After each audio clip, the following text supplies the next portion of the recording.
세 번째 발표 진행하겠습니다. 김종환 충남대 선생님께서 발표를 해주실 거고요. 스노 AI가 교육 문화 콘텐츠 개발에 미치는 영향, 중학교 수학을 중심으로라는 발표입니다. 큰 박수로 맞아주세요.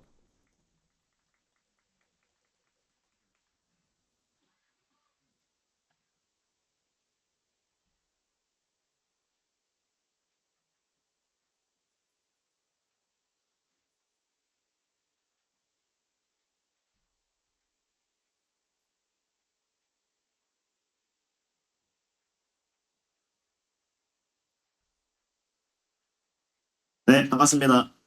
충남대학교 글로벌문화 콘텐츠학과 박사과정이고 현재 수학학원에서 AI를 활용한 수학 과목 강의를 하고 있는 김종환이라고 합니다. 제가 발표할 제목은 음악 생성 AI, 스노우 AI가 교육문화 콘텐츠 개발에 미치는 영향에 대한 연구입니다. 먼저 이 연구를 하게 된 배경부터 말씀을 해드리자면 일단 제가 생성형 AI와 순호 AI를 매우 이용을 하고 있다는 것입니다. 실제로 이번에 블랙 프라이데이 때 무려 20% 세일에 연결제가 또 40% 세일을 하는 덕분에 5개월 갔다가 지금 12개월에 구독을 해가지고 한 달마다 매번 250곡씩 꾸준히 만들고 있는 그런 상황이죠. 그만큼 이 AI에 관련된 관심이 많기 때문에 이 연구를 시작을 하게 된 겁니다. 그리고 이제 수학적인 부분도 피타고라스의 정리를 만든 피타고라스도 이제 음계의 수학적 비율을 이야기를 했고 현대 음악적 이론적으로도 수학 원리를 기반으로 발전된 것들도 있다라는 거죠. 그래서 연구 목적은 실제로 스노 AI를 활용해서 학원에서 수업을 진행을 해봤을 때 이것이 어떻게 중학교 수학 교육에 긍정적인 영향을 미칠 것인가에 대한 내용입니다. 그러면 스노 AI의 특성과 교육적 활용 가능성에 대해서 이야기를 하는데 당연히 백문이 불여일견이겠죠. 그래서 실제로 이 원주각이라고 하는 거를 강의하는 심화 문제, 실제로 평가를 했을 때 이것을 문제를 갖다가 스노 AI로 학생이 해설을 하게끔 만든 것입니다. 둥근 하나 멋진 야외 극장 X와 Y 현 위에 놓인 진실 중심모에서 바라본 각 110도 시작의 각 중심에서 본 건 110도 하지만 원 위에 서면 달라져도 원주각은 반으로 접혀 기억해 절반 절반이야 110도의 절반은 55도 55도 DY에서 바라봐도 같은 현이면 같아 보여 55도가 기준이야 그보다 크면 한쪽이야 그보다 작으면 바깥이야 원의 속삭임이 말해주잖아 40도를 찾고 있다면 55보다 작잖아 현 밖에서 바라보는 그 지점은 하나야 B와 C는 안쪽에 있어 각은 커져 55보다 위로 하지만 A는 다르지 현 바깥에서 조용히 서 있지 안쪽은 크게 바깥은 작게 원은 언제나 공평하게 기준은 알아 55도 그 선을 넘느냐 머무르느냐 둥근 원 속의 약속 중심각과 원주가 반으로 나누는 진실 오늘도 변함없어 X와 Y 그 사이 이야기 각으로 남은 수학의 멜로디 정답은 조용히 서 있어 A 그곳에 55도를 절반은 55도 DY에서 바라봐도 같은 현이면 원래는 2절도 있지만 2절 똑같은 가사다 보니까 1절만 이렇게 해서 줄여서 드렸습니다. 이런 식으로 실제 학원에서는 활용을 하고 있습니다. 자, 그래서 이제 생성 AI의 교육적 의의에 대해서는 크게 세 가지를 말씀드릴 수 있겠습니다. 첫 번째는 개인 맞춤형 학습이 가능하다는 거.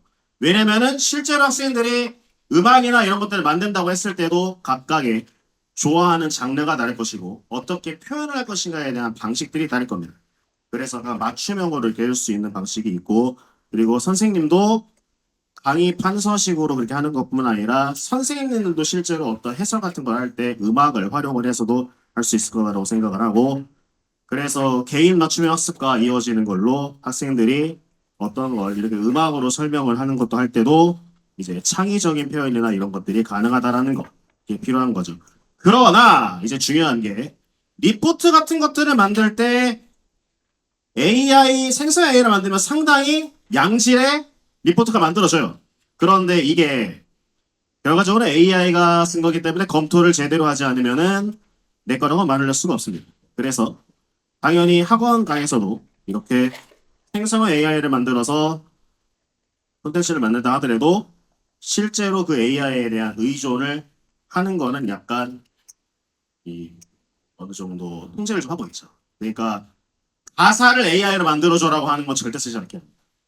가사는 그래도 어느 정도 그 개념이나 설명하는 거 요약문 같은 것 그런 원본 같은 것들은 제출을 해야지 이제 평가의 통과가 가능한 상황이죠. 그래서 스노우 AI의 기술적 특성 이것은 이제 직관적 인터페이스입니다. 일단 음악에 관련된 전문 지식이 없더라도 심플하게 만드는 거는 그냥 뭐 크리스마스 분위기가 나는 발라드 이렇게 하면은 어느 정도 자기가 생각을 해서 AI가 장르와 제목까지 그리고 가사까지 다 정해져서 만들어주는 경우도 있죠. 그래서 되게 간단하게 만드는 것만으로도 접근성이 꽤 좋고요. 그리고 다양한 장르들 실제로 이번에 크리스마스 때 이 스노우를 활용해 가족과 친구들에게 선물을 줬는데 찬송가 스타일도 만들어보고 락 스타일도 만들어보고 그리고 캐롤 스타일도 만들어보고 그런 것도 있습니다. 그리고 되게 이제 8분 안쪽으로 속 만들어지는데 한 3분짜리 음악을 만드는데 한 2분 정도 소요가 됩니다. 그래서 금방금방 만들어서 만약에 그 자리에서 필요하다면은 일단은 크리에이트를 다 해놓고 떠들고 있다가 만들어졌네 들어오자 이런 식으로도 활용이 가능하죠. 그리고 리믹스 기능이라고 하는 것도 있어서 뭐 수정 같은 것도 하는 게 있는데 그게 아직은 잘 기능이 잘 안 돼서 그냥 한 곡을 더 만드는 게 지금은 더 좋은 실정이기도 합니다. 그래서 이제 교육문화 콘텐츠로서의 활용 가능성은 이제 뭐 기업 촉진 솔직히 교육문화 콘텐츠로 활용을 하는 거는 뭐 음악이든 리듬이든 전부 다 기억을 촉진시키는 게 꽤 중요한 목표라고 할 수 있죠. 그러니까 과학 시간에 칼카다마 아라차얼리 수겔리베 핑탄치 일사 이런 것들을 외우게 했던 거라고 생각을 할 수도 있고요. 그리고 이제 학습 동기 이거를 내가 그냥 단순하게 외우는 게 아니라 나의 방식으로 특히 그 음악으로도 표현을 할 수가 있네 뭐 그런 것들도 있고 그리고 이것은 저희 학원에서 또 하고 있는 파트 중에서 시청각 그러니까 음악으로 하기 전에 먼저 했던 게 뭐냐면은 그 오픈 API 같은 데서 그 텍스트를 목소리를 만드는 TTS 텍스트 포 스피치라고 텍스트 투 스피치라고 하는 게 있는데 먼저 그걸로 글로 만들어진 수학 개념이나 이런 것들을 목금 그 형태로 하는 경우도 있었다 보니까 이미 청각 관련된 것, 즉 눈으로만 보는 게 아니라 귀로 듣는 그런 부분도 학습 효과에 도움이 된다. 이것을 한번 본 적이 있었습니다. 그래서 중학교 수학 교육과 음악적 접근을 어떻게 이제 융합을 할 것인가에 대해 생각을 해봤는데요. 그래서 이제 교육 과정은 특히 이렇게 5개로 구분할 수가 있죠. 수화 연산, 문자화식, 함수, 환율과 통계, 기하 이런 것들이 있는데 이제 당연히 수화 연산은 계산 문제다 보니까 음표 4분음표를 한 박자로 봤을 때 8분음표는 반 박자, 2분음표는 두 박자 뭐 이런 식으로 하는 것들. 그리고 문자와 시계라고 하는 거는 함수 같은 거 이거 함수와도 엮이는 게 있는데요. 이제 세 번째 함수 쪽은 함수의 그래프에 대한 설명이고 이제 문자와 시계라고 할 때는 미지수라든가 그리고 함수 같은 것도 변수를 집어넣었을 때 값이 다 다르게 나온다라든가 그런 것들이 이제 음악을 만들 때 그거를 리메이크를 한다라든지 아니면 진짜 변주를 한다라든지 이런 식으로도 같이 비유를 할 수도 있고 그리고 확률과 통계는 지금 이제 빅데이터 그런 거 할 때도 뭐 취업 시장이나 이런 거 같은 데서도 데이터 분석 같은 거 할 때는 요 기본 지식이 있어야 한다라는 걸로도 이야기를 하고 그리고 기하 같은 경우에는 여기 함수 그래프랑 비슷하게끔 파동이나 이제 이런 것 같은 거 활용이나 할 때쯤 이렇게 도움을 좀 받는 경우도 있습니다. 그래서 효과라고 할 때 이제 긍정적 효과는 아까 말씀드렸다시피 학습 동기 그리고 창의력상을 촉진하는 첫 번째와 세 번째는 아까랑 겹치고요. 그리고 이제 개념을 나름대로 자기 머릿속에 구체화를 시킬 수 있는 가능성이 생기게 됩니다. 어떻게 좀 머릿속에 잘 떠오르지 않는 아니면은 40년산 이외에는 많이 쓰지 않는 그러한 개념들을 어떤 눈으로만 보는 게 아니라 일단 귀로 듣는다라고 하는 하나의 감각을 더 추가를 해서 이해와 기억력을 높일 수 있는 그런 확률을 좀 높여지는 게 있죠. 그러나 당연히 한계점도 명확히 존재합니다. 선생님들이 이러한 방식을 많이 쓰시는 분들이 없어요. 그래서 이런 거에 대한 실제로 어떤 매뉴얼적인 그런 이해가 좀 필요하고 그리고 이런 것들을 만들기 위해서는 별도의 이제 사이트를 털어놓는다든가 음악 파일을 준비해 놓는다든가라고 하는 그러한 별도의 준비가 필요하고 아직까지는 교육과정에 이러한 수행평가 제도나 이런 것들이 음악을 활용한 그런 게 공식적으로 존재하지 않는 걸로 알고 있습니다. 그래서 평가에 관련된 척도를 더 만들어야 하고 그리고 학생들마다 좋아하는 장르가 다른데 이제 꼭 이러한 경우도 있어요. 아니 공부는 당연히 책으로 해야지 내가 멀티미디어를 봐야 돼? 아니면은 내가 뭐 노래를 듣고 뭐 공식을 암기를 해야 돼? 뭐 이러한 생각 보이는 학생들도 있다 보니까 오히려 음악적인 부분에 방해를 느낀다. 그러한 학생들이 생길 수도 있기 때문에 그들을 위한 또 척도도 필요하다고 생각을 합니다. 그래서 개발 배경 같은 것들은 뭐 공식을 암기할 때, 개념을 설명을 할 때, 그리고 수학의 역사, 특히 피타고라스를 정리를 할 때 피타고라스가 정리한 거, 가필드가 정리한 거, 유클리드가 정리한 거, 뭐 이런 것들에 관련된 그러한 배경들도 같이 녹여낼 수 있는 거. 그리고 실제로 지금 저희가 하고 있는 노래 가사를 토대로 해서 실제로 해설을 하는 그러한 음악을 만들어 보는 것도 실제 학교에서 수행 평가를 할 때 이런 것도 가능성이 있지 않을까라고 하는 생각을 해봅니다. 그래서 이제 결론을 드리자면은 아직까지의 그 한계점부터 말씀드리자면 교육 현장에서 적응 사례 연구가 아직 3개월밖에 되지 않았기 때문에 추가로 검증을 해볼 필요가 있고요. 그리고 학생들의 음악적 선호도와 수준 차이를 충분히 고려해서 다양한 장르의 그러한 음악들 그리고 많은 데이터들을 더 모을 필요가 있을 거라고 생각을 하고 그리고 아직까지 그 저작권을 어디까지 해야 되는가에 관련된 그 스노의 그 자체에서 아직 없다 보니까 그것도 좀 더 지켜봐야 될 것 같습니다.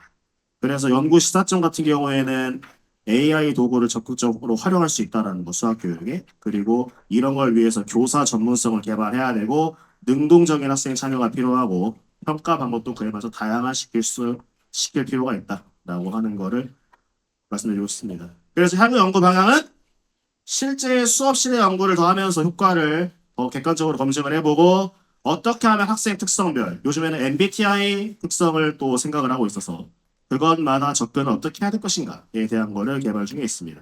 그리고 과학이든 아니면 이제 서술형 같은 걸 봤을 때도 그런 거에 융합 가능성 탐색도 해보고 AI 윤리와 디지털 리터러시 교육을 위해서도 활용할 것에 대한 것들을 추가적으로 연구를 하려고 합니다. 이상으로 발표를 마치겠습니다. 감사합니다.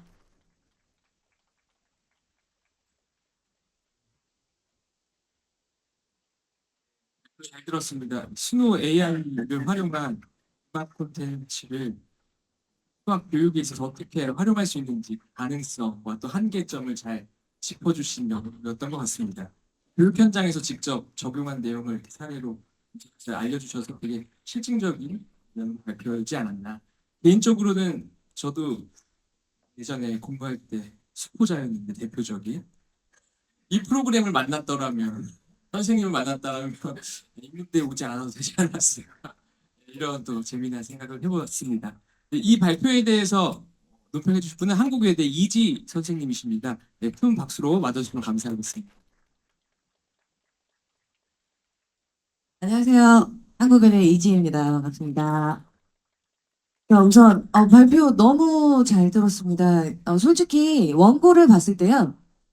너무 솔직히 부족하지 않았나 싶었어요. 왜냐면 천천히 말씀드리겠지만 한계점을 너무 두드러지게 잘 쓰셨어요. 그 한계점을 채우면 이 논문이 완벽해질 텐데 싶을 정도로 그 한계에 대한 걸 너무 이해를 잘 하고 계시거든요.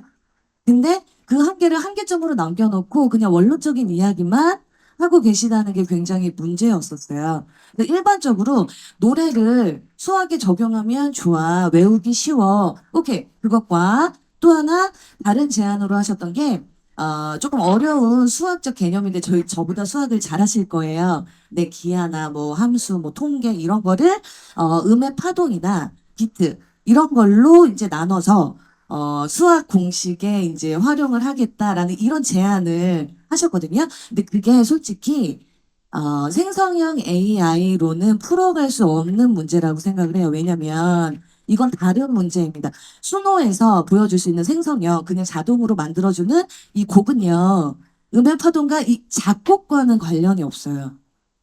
얘는 작곡을 해주는 아이예요. 만들어주거든요. 근데 이 수학적 개념들을 다 적용을 시켜서 하나 분해해 보려면 작곡이라는 걸 배워야 해요. 그러니 실용음악학과에서도 이 문제를 들여다보기 굉장히 어려워할 거라고 생각을 하고요. 그러려면 굉장한 전문 인력이 필요할 거예요. 그래서 너무 많은 걸 가져가고 싶으셨던 건 아닌가라고 생각을 해요. 이런 거 저런 거 지금 내가 한계점으로 두고 있지만 학원 학생한테도 적용을 시켜보고 있고 활용해보고 있는 바 이렇다라는 결과치가 좀 나오면 그 부분을 조금 통계 삼아 어떻게 연구를 더 이어가시면 훨씬 훌륭한 논문 자료가 될 수 있지 않을까 싶고요. 지금 보여주신 거, 그게 이제 시사점으로 이게 시발점이 되어서 이 이후에 어떠한 연구를, 후속 연구를 원하신다면 사람들이 이 논문을 참고할 수 있을 만한 어떠한 자격이라 그럴까요? 조금 연구 결과가 있어야 될 거라고 생각합니다. 지금은 그냥 생각만 나열을 해 주셨어요. 근데 이 생각만 나열을 하는 게 아니고 논거와 논증이 있어야 이제 논문이 완성이 되는 거니까 충분히 잘하고 계신데 글을 조금 많이 욕심내서 넓혀서 그냥 평이하게 써주신 것뿐인 것 같아요. 그리고 가장 중요한 거, 왜 수노인지. 수노 말고도 정말 많아요.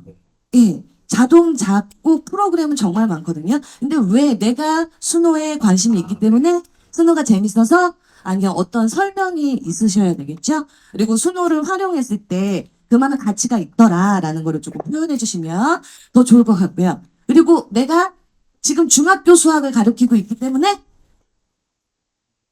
한정시키기에는 조금 중학교 수학과 초등 수학과 고등 수학은 뭐가 다른데 그 중에서 나는 초등 수학이 아니고 고등 수학이 아니고 중학 수학을 선택한 이유가 있어에 대해서 풀어주시는 게 훨씬 연구자들이 조금 동의할 수 있는 부분이 될 것 같아요. 네, 잘 들었습니다.